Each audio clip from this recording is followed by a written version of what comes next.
Salut à tous. Petite question, vous savez tous ce qu'est un thème, n'est-ce pas? En gros, c'est un sujet ou une idée sur lequel va porter un débat, une réflexion ou ici une œuvre. À ne pas confondre avec un genre qui, lui, dans l'idée de l'œuvre, a pour but de caractériser un type ou un ensemble de choses. Si je vous dis ça, c'est parce que l'anime dont je vais parler aujourd'hui aborde un thème pas très apprécié en général.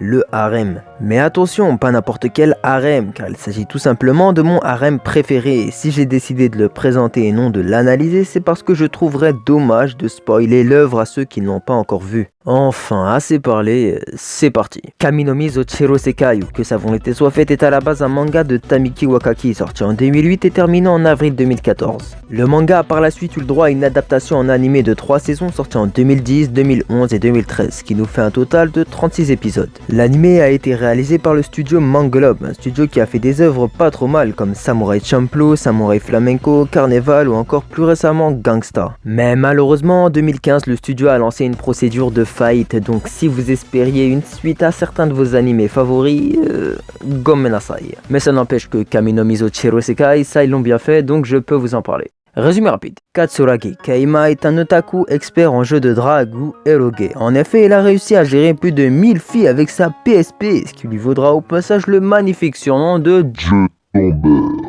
Ah ouais, quand même, ça faisait vachement plus stylé dans le manga. Enfin, en gros, il est considéré comme le boss des eroge. Il a même un site internet où les autres otaku lui demandent conseil, pour dire. Un jour, il accepte malencontreusement une sorte de défi, lui demandant de gérer des meufs, mais dans la vraie vie cette fois. C'est Elsie, une démone venue de l'enfer, qui a réussi à le couiller, mais ce qu'elle ne lui a pas dit, c'est qu'en acceptant le défi, il a signé un pacte potentiellement mortel qui le lie à sa mission et à Elsie. Elle lui explique que les âmes des enfers qui arrivent à s'enfuir se cachent dans le cœur des jeunes filles et que le meilleur moyen de les capturer est de combler le manque qu'ont ces jeunes femmes dans leur cœur. Ce qui semble être le meilleur prétexte pour pouvoir galocher une gonze au passage. Petit problème, Keima explique que même si c'est un grand séducteur dans les jeux, dans la réalité, il n'a aucune expérience avec les filles. Et en plus, il ne supporte pas leur caractère. Mais bon, même s'il ne veut pas, il est un peu obligé d'accepter, sinon, rien de bien méchant, il meurt étranglé par un collier, c'est tout. Vous aurez compris l'intrigue, Keima va devoir séduire les jeunes femmes qui ont des âmes en fuite dans leur cœur, ce qui donnera suite à des situations comiques car Keima n'a aucune expérience en la matière. Et pour le coup, ça change vraiment des autres harems classiques. Et ouais les gars,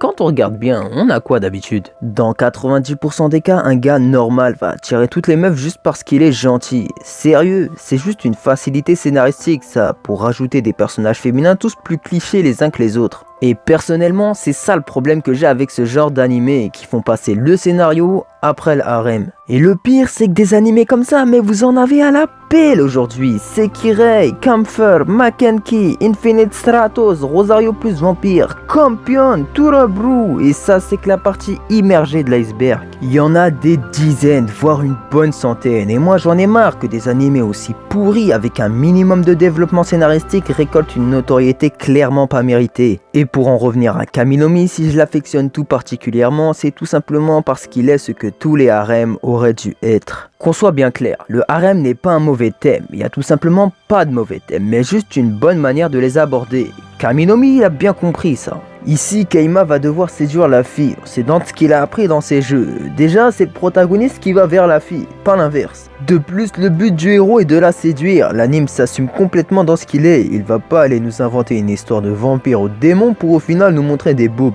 Et enfin, le point le plus important, l'anime est logique. Keima ne va pas aller séduire des filles parce qu'il a la dalle ou pour autre raison idiote. Au début, il y va parce qu'il est obligé, mais peu à peu, il comprend qu'il ne peut pas les abandonner et il veut les sauver. Vous l'aurez compris, le comportement du protagoniste évolue, ce qui ajoute une touche de réalisme à l'œuvre. C'est cohérent et je pense que c'est ce qui manque à la plupart des harems aujourd'hui. Souvent, les personnages et le scénario sont délaissés, ce qui rend l'œuvre assez fade, à tel point que si certains personnages venaient à disparaître, ça nous dérangerait pas plus que ça. Après, je dis pas qu'il faut aborder des thèmes poussés, ça reste un harem, mais juste respecter les caractéristiques du thème ne suffit pas. Faites-nous vivre une bonne histoire avec des personnages attachants, c'est pas impossible, il y en a plein qui existent. Data Love, Kore wa Zombie Desuka, Monogatari, Grisaya no Kajitsu en sont de très bons exemples. Donc Kami no Mizo Chiro Sekai en est le magnifique leader. Dans sa globalité, l'anime est très agréable à suivre et il est assez rare que je me sois ennuyé lors d'un épisode et ça c'est en grande partie dû au fait que l'anime a un humour vraiment original. Donc ici pas de blagues sur les petites pantsues ou sur des situations gênantes, on nous balance des blagues en relation avec la situation, un peu comme Gintama par exemple. Le tout accentué avec une animation plutôt satisfaisante pour l'époque et une bande son qui colle bien avec l'univers,